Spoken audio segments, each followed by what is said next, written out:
하루의 시작을 하게 됩니다. 오늘 함께 볼 말씀은 잠언서 4장 20절로 23절 말씀입니다. 함께 말씀 나눠보도록 하겠습니다. 내 아들아, 내 말에 주의하여 내가 말하는 것에 내 귀를 기울이라. 그것을 내 눈에 떠나게 하지 말며 내 마음속에 지키라. 그것은 얻는 자에게 생명이 되며 그의 온 육체의 건강이 됨이니라. 모든 지킬 만한 것 중에 더욱 내 마음을 지키라. 생명의 근원이 이에서 남이니라. 아멘. 여러분들 지킬 것이 있다면 마음을 지키라 하는데, 여러분 마음을 지킬 때 무엇을 지켜야 될까요? 또 어떻게 지켜야 될까요? 여러분 마음을 뺏긴 적이 많이 있죠. 또 누군가 마음을 뺏어갈 수 있음을 우리가 알게 됩니다. 악한 마귀는 우리 마음을 뺏어가고, 또 우리는 우리 마음을 지킬 수 있는 능력이 없으며, 또한 내 마음속에 마음을 지킴을 통해서 얻을 수 있는 복을 알지 못할 때가 있습니다. 저는 제가 마음을 지키지 못할 때가 간혹 있습니다. 그때 언제냐면 화가 날 때입니다. 분이 올라올 때는 내 마음을 못 지킨 적이 있습니다. 저 또한 이렇게 자존감이 낮은 스타일 중에 한 명이거든요. 성취감이 없고 자존감이 떨어지는 사람들. 이런 사람들이 또한 마음을 지키기가 어렵습니다. 마음을 빼앗기죠. 제가 어제 참 마음이 좀 안 좋았었는데, 그 이유는 제가 이제 방글라데시에 있는 한 젊은 청년을 이제 한국에 데려와서 신앙교육을 시키고 이렇게 돌려보내는 계획을 한 2, 3년, 2년 정도 제가 계획을 했었는가 봐요. 근데 어제 그것이 안 됐습니다. 그 비자가 발급이 안 됐어요. 그 이유는 여러 가지가 있지만, 제가 서류를 다 넣었음에도 불구하고 서류 부족일 수도 있고, 또한 그 청년이 이제 인터뷰가 잘못될 수도 있고, 여하튼 계획대로 되지 않았습니다. 자, 이번에 두 번째인데요. 이번 주 할 때 그런 마음을 가졌었습니다. 이번이 마지막이다. 이번까지 안 되면 하는 뜻이 아니겠구나 라고 할 때 생각하고 이제 했는데, 어제 결정됐습니다. 이제 비자가 발급이 안 됐어요. 그런 한편으로 그 젊은 청년에게 좀 안 됐다, 또 마음이 좀 안 좋겠다, 마음이 슬픔이 있겠다는 생각을 했었습니다. 제 마음도 무거웠고요. 그러면서 기도해야지라는 생각하면서 또 한편으로는 다른 방법을 찾아봐야지 하는 생각도 들었습니다. 여러 가지 마음이 교차되는 상황 속에서 많은 것을 빼앗겼습니다. 시간도 뺏기고, 생각도 뺏기고, 또 마음도 또한 뺏겨서 자꾸 다른 생각이 드는 거죠. 왜 안 되지? 왜 안 됐을까? 나에게 문제가 있을까? 이런 마음이 자꾸 들어서 점점 마음이 침체되고, 이렇게 의욕이 사라지게 됐던 것이 어제였었습니다. 오늘 말씀해 보게 되면 이 말씀은 마음을 지키라 그랬습니다. 마음을 지켜야 되는구나 라는 것을 어제 생각하면서 이 말씀을 함께 나눴는데요. 이 말씀의 배경이 되는 것은 이제 잠언서 말씀인데요. 그 지혜와 명철에 대한 메시지를 이제 주면서 오늘 20절 말씀 시작하면서 이렇게 말씀합니다. 내 아들아, 내 말에 주의하며 내가 말한 것을 내가 귀를 기울여라. 그러니까 아버지가 아들에게 주는 말씀 같죠? 그 말씀을 잘 기울여라, 잘 들으라, 주의하라 라는 말씀 같죠. 이 말씀을 통해서 또한 더 깊이 묵상해 볼 수 있는 것은 잠언서의 특징에 따라 이제 하나님이 자녀들에게, 하나님의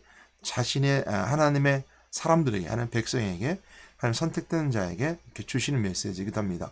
그러니까 아들아라는 것은 내 자녀들아 이렇게 말할 수 있을 것이고요.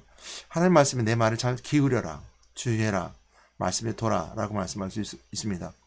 또 오늘날은 이제 우리에게 주신 메시지는 예수 그리스도 믿는 믿음의 모든 믿음의 자녀들에게 말씀을 통해서 말씀해 주고 있죠. 내가 너에게 말한 그 말씀을 잘 기억하고 들어라, 주의해라. 이 말씀은 하나님이 우리에게 말씀하시는 건데, 우리 하나님이 우리에게 주신 말씀이 철저하게 하나님의 것을 증거하고 증명하며 우리에게 분명하게 밝혀주는 것은 하나님이 직접 인간의 몸을 이 땅에 입고 오심을 통하여서, 낮아지심을 통해서 빌보드 4장 말씀처럼 그런 근본 하나님의 본체시나 하나님과 동등됨을 취할 것을 여기지 아니하고 친히 낮아져서 우리처럼 되셨다라고 하는 말씀처럼 우리처럼 되어주심을 통하여서 하나님이 주신 철저한 하나님 메시지, 하나님 자신을 분명히 보여주는 것, 성실하신 그리스도의 사건이죠. 그 예수 그리스도의 말씀이 기록된 성경 말씀을 잘 기울여라, 들어라 라는 말씀입니다. 그럼 또 우리 하나님 만날 수 있죠. 성경이 분명히 말씀하는 것은 예수가 그리스도를 증거하신 것이고, 그 말씀은 곧 하나님 말씀이라는 것을 알며 하나님 말씀을 통해 하나님 만나는 겁니다. 그 말씀을 통해서 우리가 죄의 용서받는 은혜를 깨닫게 되는 것이 알게 되며 죄를 용서받는 은혜 속에 들어가게 됩니다. 또한 성경에 우리 분명히 말씀하고 있는 것처럼 예수 그리스도가 죽으시고 부활하시는 것을 통해서 마귀 권세를 깨뜨려 우리가 참된 자유를 주셨다는 말씀이 기록한 것처럼 자유함을 누릴 수 있는 것이 바로 우리 말씀 속에 있게 됩니다. 그러므로 말씀은 우리에게 들려지게 되는 것이고 우리는 우리 마음속에 소유되며 그 말씀을 기억하고 그 말씀을 반복함을 통해서 우리가 항상 누리게 되는 것이 바로 하나님의 말씀이요, 그것이 성경 말씀이요 예수 그리스도의 말씀인 것을 우리가 분명히 성경을 통해 알게 됩니다. 우리 또 고백을 통해서 또한 선포하게 됩니다. 주는 그리스도시요 살아계신 하나님의 아들이시라고 고백하는 것 순간부터 우리는 말씀이 곧 예수 그리스도를, 또한 예수 그리스도가 꼭 말씀이신 우리가 고백하고 있는 선포된 하나님의 자녀임을 고백하게 됩니다. 그랬을 때 아들아 내 말에 내 귀를 기울여라. 내 말에 주의하며 내가 말하는 것에 내 귀를 기울여라. 그것을 내 눈에 떠나게 하지 말며 항상 말씀을 눈에 떠나가지 말며 내 마음속에 지키라. 우리가 마음속에 지켜야 될 것이 있다면 말씀인 것을 알게 됩니다. 내 결단도 중요하죠. 내가 무엇을 결단하고 무엇을 해야 되겠다고 하는 내 계획도 중요합니다. 마음에서는 그 모든 것이 다 중요합니다. 내 마음에 결단한 대로, 내 마음에 생각한 대로, 내 마음에 계획한 대로 이루어지고 되어지며, 또한 되어지지 않을 때 낙심하며, 또한 응답되지 않을 때 우리가 슬퍼하며, 이런 것들이 우리가 우리 마음속에 일어나는 일들이기 때문에 그 마음의 모든 계획과 생각도 중요하지만 말씀을 먼저 소유하고 그 말씀을 따르지 않게끔 지켜라 라는 겁니다. 그래서 성경 말씀, 하나님 말씀을 통해서 준비된 계획, 하나님 말씀을 통해 보여지는 내 소망, 하나님 말씀을 통해서 우리가 생각하는 생각들을 통해서 내 생각이 달라지고 응답되는 걸 통해서 100% 응답되는 은혜가 있음을 알게 됩니다. 100%라는 것은 하나님이 말씀하신 것은 부응답이 응답이며 응답이 더 큰 응답이며 하나님 주신 은혜 가운데 되어지는 것이기 때문이다. 왜냐하면 하나님은 우리의 신실하신 분이며 약속을 지키실 뿐만 아니라 창조주 하나님이며 구원자 하나님이며 우리를 높여주신 하나님이시기 때문입니다. 그럼 우리 마음속에 지켜야 될 것이 있다면 말씀을 지켜야 됩니다. 항상 말씀을 묵상해야 되는 것입니다. 그래서 오늘 항상 말씀 속에 예수 그리스도의 말씀 붙잡고 내가 오늘도 몸부림치면서 그 말씀 속에 살아야 되는 것입니다. 어제처럼 안 좋은 마음이 있었는데요. 이런 안 좋은 마음을 제가 말씀을 지키려고 노력합니다. 이게 말씀에 맞는 것인가? 내가 하는 말씀을 바르고 따르고 있는 것인가? 말씀은 무엇이라고 말씀하고 있는가? 라는 말씀을 통해서 그 말씀을 지키려고 노력합니다. 내 마음이 지켜지게 되더라고요. 내 분대로 생각하면요, 막 함부로 하고 싶어요.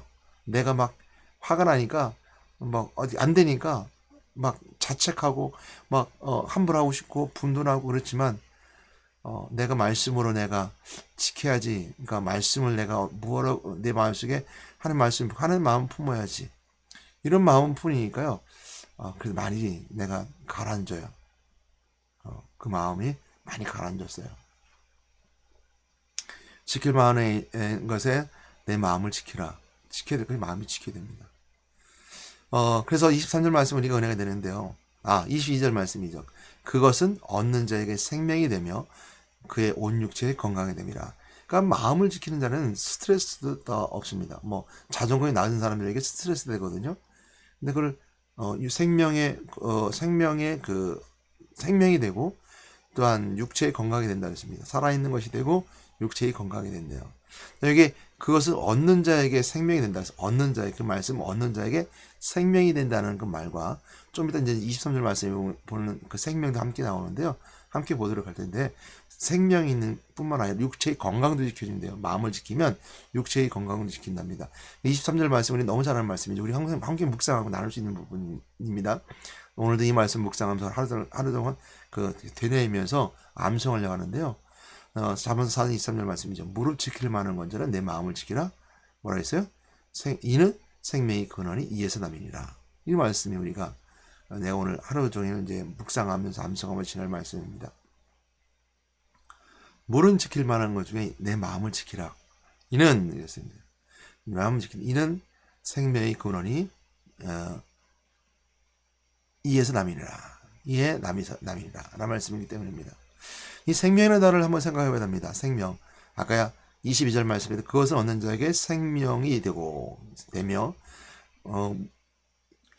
이는 생명의 근원이 이에서 남이니라. 마음에서 이 생명이 지키는 데서 나오는데 마음이 나오는데요. 그 생명의 근원이 이에 남이니라. 하나님 말씀대로 이 생명은 뭘까요? 한다면 이 생명이라는 단어를 통해서 우리가 뭐 더 깊이 묵상하게 되면 뭐 앞에까지 루아우, 뭐 네페시, 푸뉴마, 뭐 푸시케 이런 어떤 영혼과 하나님의 영과 연결돼서 생각해 볼 수 있습니다. 왜냐하면 창세기 2장 말씀처럼 2장에 그 생기를 불어넣어 생명이 된지라 했을 때 생명이라고 하는 말이 바로 이제 네페시입니다. 그러니까 네페시고요. 그다음에 생기라는 것은 네샤마입니다. 그러니까 네샤마 네페시가 이제 됨을 통해서 생명의 근원은 그러면 하나님이 그의 생기를 불어 생명이 된지라 해서 살아있는 영이 된다고 했을 때 그 영이 생각할 수 있는 부분들이거든요. 그 하나님의 영이 있는 사람들에게서 이 네페시, 네샤마라는 단어가 있는데요. 잠언서에 기록된 생명은 어떤 단어로 기록되어 있을까라고 생각해 볼 수 있잖아요. 그러니까 뭐 물론 이제 신약에 오게 되면 이제 영혼이라는 단어, 생명이 우리가 살아있는 자, 그러니까 우리가 각혼, 짐승의 생명과 인간의 생명이 다른 거는 그들을 각혼이라고 합니다. 각혼은 생명은 있지만 거기 뭐가 없는 영혼이 없는 거예요. 근데 인간은 생명이 있으면 그분에 영혼이 있기 때문에 살아있다, 생명이 있다 그러는 것은 영혼이 함께 있는 인간일 때 생명이라고 표현합니다. 그러니까 뭐 짐승들도 생명은 있잖아요. 생명이 있지만 인간들에겐 그 영혼이 깃들어 있기 때문에 살아있다, 생명이다 말하는데 그래서 이제 구약 신약 같은 경우는 이제 생명이라 말할 땐 영혼이 함께 있는 걸 말하면 통해서 생명이라 말할 땐 영혼. 그래서 네페시나 아니죠. 네페시가 아니라 푸뉴마 푸시케. 푸시케라는 말이죠. 푸시케라는 단어가 들어가게 됩니다. 그런데 영혼과 성령이라고 하는 단어가 들어가지 않고 그 앞에 붙어진 단어가 있어요. 뭐냐면 네페시 네샤마 할 때 생기를 부르는 생기는 네샤마인데요. 하 네샤마. 옛날을 번역 그러면 네샤마 하야 이런 표현을 쓰죠. 그러니까 또 이제 네페시죠. 생기를 부르는 생명이 된지라 생리 살아있는 영이 된다 했을 때 그 네페시 앞에 하 네페시라는 단어를 쓰는데 그전 번역으로는 뭐냐면 네파시 하야라는 단어, 하이라는 단어이죠. 하이라는 단어가 같은 단어인데요. 하이가 바로 이제 오늘 잠언서에 기록한 생명이라는 단어에 하이라는 단어를 씁니다. 그러니까 네페시, 네시아마, 푸니마, 푸시키 이런 데 쓰지 않고 하이라는 단어가 바로 생명이라는 단어를 씁니다. 이 하이라는 단어가 어떤 의미가 있냐면 살리는, 살아있는 어떤 그 풀과 또 어떤 이런 해나 이런 것들을 힘 있는 이런 표현을 쓸 때 우리가 하이라는 단어를 씁니다. 그러니까 살리는 거죠. 그래서 이 하이라는 단어를 어떻게 번역해 볼 수 있냐면요. 생명의 근원이 이에서 남이라 했을 때 마음에 어떤 마음을 먹느냐에 따라서 내가 생명을 그러니까 내 존재가 뭐 힘이 생긴다든지 생명력이 있다니까 생기가 있어라 할 때 그 새롭게 생겨나는 생기라는 단어 그 하이가 들어갑니다. 그래서 이 생명이라는 단어를 구약에 등에 생명이 된지라 할 때 그 생명과 연계되는 것이 아니라 그 앞에 이제 있는 하이라는 단어 하이 네페시 하이 네샤마라는 것처럼 하이라는 단어처럼 살리는 거 살아나는 거 힘 있는 거 그래서 마음에 어떤 마음을 먹느냐에 따라서 오늘도 힘있게 살아갈 수 있는 거예요. 성경이 그런 말씀하고 있어요. 그래서 아들아 내 말을 귀를 기울이고 잘 들어라. 지혜 명철이죠. 하나님 주신 지혜를 가지고 있는 사람은 오늘도 새롭게 살아나는 거예요. 내 마음과 생각이 죽어 있는 것이 아니라 힘이 생기는 겁니다. 어떤 마음? 내가 잘해야 되겠다. 잘 돼야 되겠다. 할 수 있다. 가능하다. 이런 마음을 품을 때 그것이 나에게 힘이 되고 살리는 것이 된다는 겁니다. 그래서 주변 하이라는 단어가 들어가서 생명이라는 단어가 돼서 여러분들이 이제 계획이 오늘 죽었을지 모르지만 다시 살아나는 것이 되는 거예요. 생명력을 불어넣는 거예요. 그러니까 마음에서 할 수 있어. 그래 담대 일어나야지. 이런 마음 품는 것들이 바로 그런 것입니다. 그래서 여러분들의 계획이 좌절됐다든지 여러분 생각대로 안 된다든지 여러분 오늘 침체되어 있다든지 이랬을 때 말씀을 붙잡고 그거 지키면서 그 말씀 속에 마음에 그 말씀을 붙잡고 가능해 할 수 있어 하나님 나에게 주시는 은혜가 있어 라고 하는 긍정적인 마인드를 품게 되면 가능하게 된다는 겁니다. 그러니까 긍정의 신앙이죠. 믿음으로는 가능해 믿는 자에게 능치 못할 일이 없어. 하나님께서는 우리에게 좋은 것을 줄 줄 알아. 악한 자도 자식에겐 좋은 것을 줄 줄 알거든. 하물며 너희 아버지께 너에게 좋은 것을 주지 아니하겠느냐. 하는 말씀, 저는 그 말씀을 붙잡는 거죠. 그럼 그것이 나에게 힘이 되고 생명이 되는 겁니다. 그것이 오늘 생명의 근원이 되고 육체의 건강이 된다는 것. 영육간이 건강케 되는 은혜가 있으면 우리가 알게 됩니다. 그러므로 오늘 말씀 기억하시기 바랍니다. 무릇 지키려고 하는 것 중에 내 마음을 지키라. 생명의 근원이 이에서 남이니라. 여러분, 중요한 것이 있죠. 마음을 뺏어가는 자들이 있습니다. 악한 마귀는 여러분 마음을 뺏어갑니다. 귀신이 여러분 마음 뺏어가면 여러분 정신이 장사가 되게 만듭니다. 여러분 꼭 기억하십시오. 지켜야 됩니다. 말씀을 붙잡고 내 예수 그리스도의 그 향한 그 믿음을 가지고 지켜야 됩니다. 그래서 여러분 생각 속에 예수 그리스도를 지켜야 됩니다. 어떤 논리와 어떤 이론과 어떤 여러 가지 여러분 유혹이 온다 하더라도 예수는 그리스도야. 하나님 만나는 것이고 내 죄를 용서받아서 난 마귀의 포로 해방받아서 자유받아서 참된 은혜가 있어 라고 부활하신 그리스도를 담대히 선포할 거야. 전도자의 삶을 살 거야. 이런 것이 우리가 지키는 겁니다. 그러면 여러분들 어떤 의심이 오고 어떤 유혹이 오고 여러분 어떤 논리와 이론이 왔다 하더라도 이겨나갈 수 있어요. 오늘도 승리한 여러분 되시기 바랍니다. 승리의 비결, 마음을 지킬 것, 지키는 것. 그리고 여러분 승자의 삶을 살기 위해서 담대히 지키며 생명의 근원이 이에서 남을 깨닫고 마음을 견고한 여러분 되시기를 주님의 이름으로 부탁드리고 축복합니다. 사랑과 은혜가 많으신 하나님 감사합니다. 오늘 말씀을 기억하게 도와주시고 말씀을 통해서 마음을 지킬 수 있는 말씀이 우리 가운데 있게 해주시고 또한 생명의 근원이 이에서 남이 나는 걸 꼭 기억하고 내가 살 수 있는 방법, 살아가는 방법, 내가 또 다시 일어날 수 있는 방법, 내 안의 말씀을 지키고 마음의 경감을 가지며 든든히 하시는 하나님의 성령의 도우심과 하나님의 은혜의 가운데 있음을 통해서 되어지는 믿음을 가지고 오늘도 승리의 삶을 살 때 가능하게 됨을 믿습니다. 오늘 이 방송을 듣는 자들에게 축복을 함께 주시기 위해서 오늘 그리스도의 은혜를 드리며 다시 살아나는 은혜의 시간으로 함께 해주셔서 우리 예수 이름으로 기도드렸습니다. 아멘.